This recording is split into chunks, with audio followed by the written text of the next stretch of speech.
Supposed Bible contradiction. Matthew's genealogy versus Old Testament genealogies.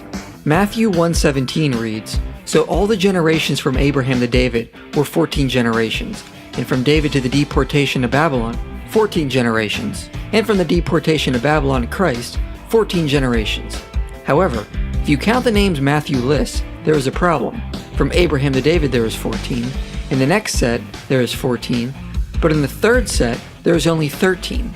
Plus, Matthew skips over 3 generations in verse 8, another in verse 11, and several unknown between Salmon and Boaz in verse 5.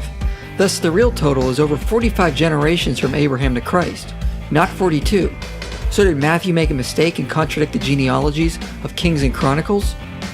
Well, this can be resolved by looking at a social concept of the biblical world with regards to numerology. In the modern West, numbers are only used for signifying a quantitative value, but in the biblical world, numbers could be used to signify other meanings and can be completely disassociated from their quantitative value. The Catholic historian Michael Hunt explains Matthew's use of cutting out generations and counting others twice is done on purpose because he is using numerology to put an important message in his genealogy we often miss in the West. Again, for us, numbers usually only refer to a numerical value, but for the ancient Jews, numbers could be used for a more significant message. In sacred scripture, numbers usually have more significance than their quantitative indicators. More often than not, even when a number is used to indicate a certain quantity, the individual number given may point beyond the numerical value to a symbolic significance. At other times, the number given is not to be taken literally and may represent an approximate value, a symbolic value, or may represent hyperbole. He lists examples like the creation week. It could just be divided symbolically into 7 days because 7 is a number of perfection. Man and beast are listed on day 6 because 6 is the number for beast and man. Another that ancient and modern scholars have pointed to is the 144,000 listed in Revelation 7.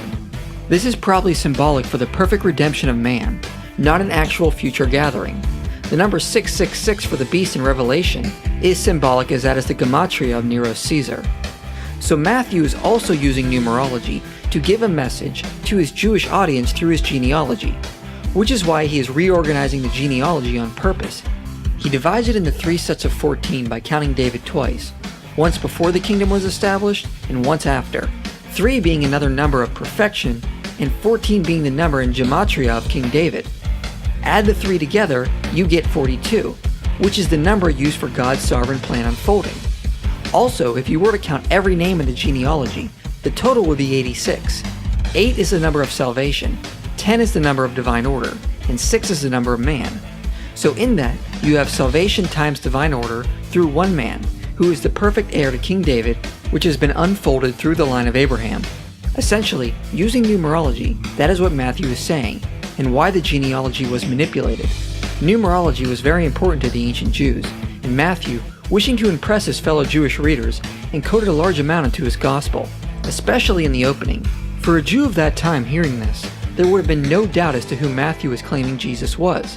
Matthew wasn't using numbers for their quantitative value, and that was perfectly acceptable to do in that culture. So this supposed contradiction can be explained by pointing to the cultural context. Matthew was intentionally reorganizing the data to put a much more important message in his genealogy, namely that from Abraham and through the line of David, God's divine plan is unfolded to bring forth the Messiah.